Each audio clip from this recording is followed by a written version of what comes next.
নমস্কার। আজকে একটা মাছের রেসিপি করব। বাড়ির সামনে দিয়ে যাচ্ছিল, নিয়েছি, কিন্তু মাছটার নাম আমি জানি না। আপনারা যদি জেনে থাকেন আমাকে কমেন্ট করে জানাবেন। মাছটাতে লবণ হলুদ মাখিয়ে নিচ্ছি। দেখিস কাটা না ফোটে আবার হাতে।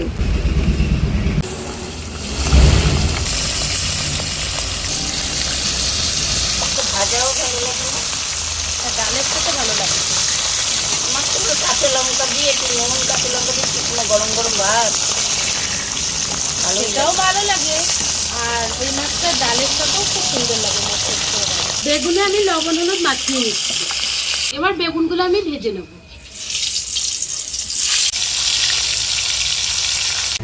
বেগুনগুলো আমি দেখুন লাল লাল করে ভেজে নিয়েছি।